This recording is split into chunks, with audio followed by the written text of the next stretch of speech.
Welcome to Art That Plays and Praise. Ginger here. Today we're going to dig inside two books that are helpful tools in our faith toolbox. The first is best-selling author Pam Farrel's book Discovering Hope in the Psalms, and the other is a devotional God is in the Kitchen, What's He Cooking Up for Me, which I wrote a couple of years ago. Now, why did I choose these two books? As I flip through the pages here, you'll notice that besides being faith-centered resources for your prayer time, these books showcase some art. You see, when I conceived the name for my channel, Art That Plays and Prays, I wanted to show people that it's possible to immerse in prayer while engaging in the creative process. You can actually meditate on the Word and worship God while doing art or looking at art. That's exactly the point that these two books prove, that the intermingling of art and prayer can help us focus on the Lord. As the title implies, Pam Farrel's Bible study, Discovering Hope in the Psalms, gives us a thematic study of hope.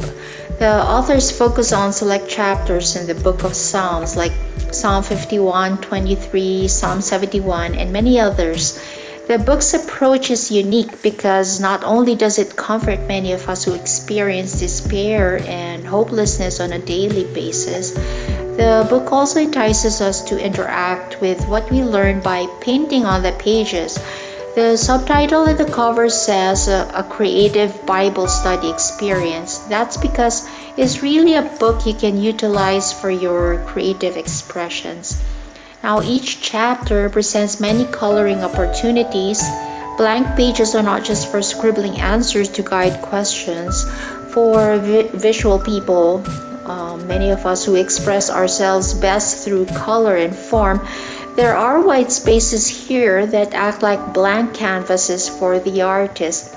But for people who can't draw, there's no need to worry because the built-in illustrations are there for you to do whatever you want. Later, I'll show you a sample of what you can do with this book. I've picked a chapter to paint on while we discuss Psalm 73 on a deeper level. But before we go there, let's flip through this devotional, God is in the Kitchen.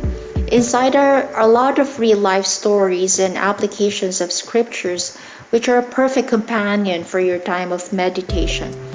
What is this about? What is this book about? Now, the book helps us discover God's intervention in our ordinary lives. It's a book that increases our awareness of daily miracles.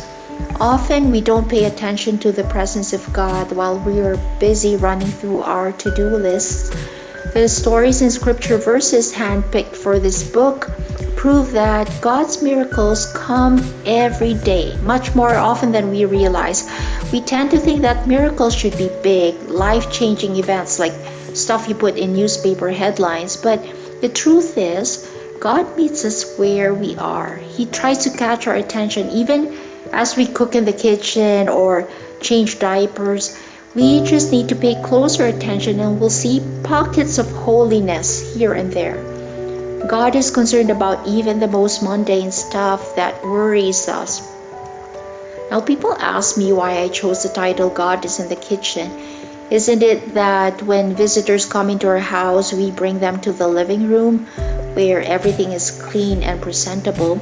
We want to show our best side, not the clutter, not the dirty floors, not the stack of pots and pans on the sink.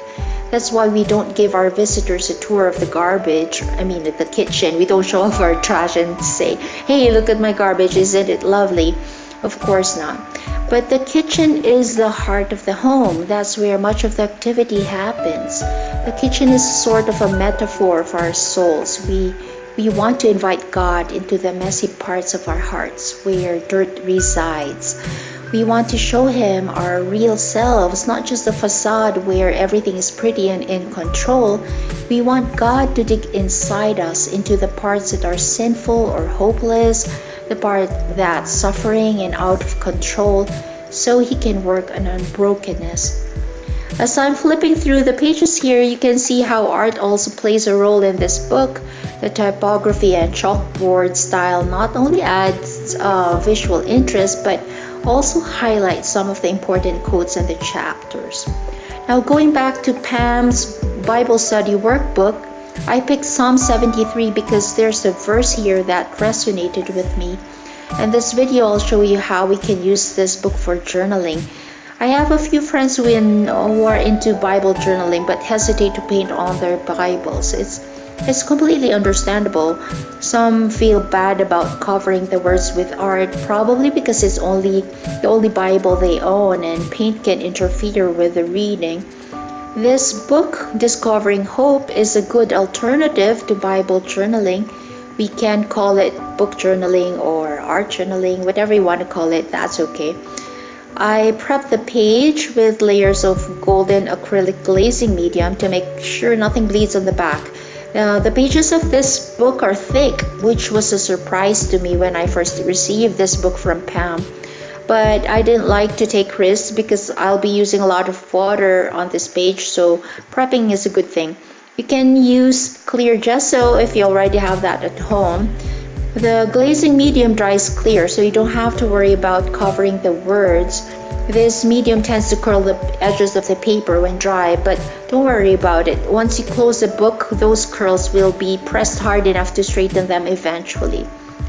I'm not an expert in human anatomy, so for real artists out there who are watching this video, pardon my unskilled hands and amateur perspective, the art is not half as important as the expression of worship through this creative process. So for those who are not good with drawing, do not be intimidated. What's more important is that you connect with the Lord as you create. Now, instead of a dry watercolor pen set, I'm using the tips of my Derwent Intense watercolor pencils and Caran d'Ache color pastels to paint this girl. I chose to draw a girl because I feel I'm the one talking to God as I was reading through the verses in Psalm 73. The book's chapter heading says, Hope when life seems unfair. What should we do when life seems unfair? I wanted to be honest and answer that question by saying, well, when life is unfair, then cry, complain, and envy all those who have what you want. Not very Christian, right? But for many of us, including myself, that's our reality. When things are not going our way, we complain. Life is a way of shifting directions so suddenly that it messes our plans and we get confused. We get angry when we see how our enemies prosper. We wonder why those who openly hate God enjoy the best of what the world offers. They get promoted at work, they have fat bank accounts, they get to travel to the farthest hemispheres of the world, like shake hands with penguins and brag about it. Their businesses thrive while ours can't even get an inch off the ground. Like, we may not say it out loud, but we think it. That's not fair. Like, we think that's not fair. Well, friends, that's the theme of Psalm 73. There's a lot of raw emotion in the psalm. Like in verse 3, it says, For I was envious of the arrogant when I saw the prosperity of the wicked. And in verse 5, it says, They are not in trouble as others are. They are not stricken like the rest of mankind. This focus on ungodly people goes on until verse 12, where it says, Behold, these are the wicked, always at ease, they increase in riches. Now, some of us who feel like we got a raw deal in life, we can very much relate to this stuff here. This psalm helps us dig into our worst struggles and try to find God there. Maybe some of you feel like God abandoned you. Take a moment to study this psalm. The psalmist named Asaph, who was the choir master during David's reign, he opened up his inner conflict, that surging jealousy he felt towards the success and good fortune of evildoers. That envy ate him up. He questioned God's sense of justice, which is exactly how we feel sometimes when we're comparing our lives with those of others. We tend to think, what's the point in being good when God blesses both the good and bad people anyway? Why should we strive to be holy when we don't see evil men getting punished? We look around us and we see rich and famous people who don't even go to church. We see atheists who flaunt their blasphemous jewelry, their inverted crosses, but lightning does not strike them dead. This is the sentiment behind Psalm 73, verse 13. It says, "All in vain have I kept my heart clean and washed my hands in innocence." Let me stress that phrase, all in vain, like it's a waste. If you allow me to be brutally honest, young people now have a way of paraphrasing this that makes us understand the verse better. Instead of all in vain, they say, "What the heck?" Right? They say, "What the heck?"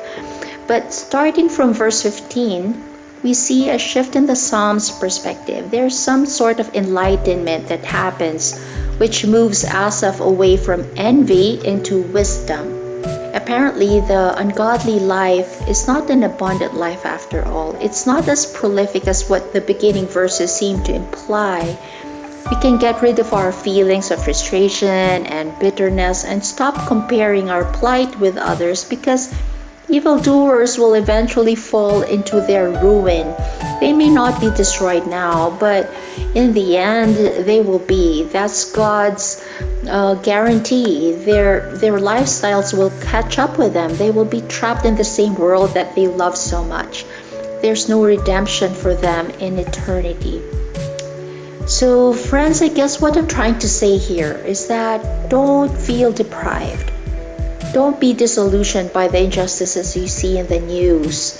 If your life feels like a roller coaster ride that has gone wild and you feel like barfing at the end of the day, don't think that you got the short end of the stick. Don't drown in self-pity and think that your life alone is tough. No, you are blessed. Even in the middle of suffering, you are still being blessed. So keep honoring God. It pays to do good, even when your lifestyle doesn't reflect it. Believe it or not, you are earning dividends in heaven, and God is faithful. He will pay up when you meet Him face to face. Your gratification may not be immediate, but it will last forever.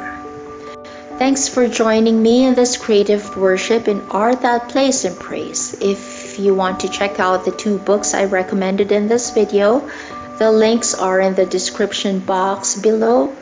Again, this is Ginger, your host. Let's meet again on this channel soon, okay?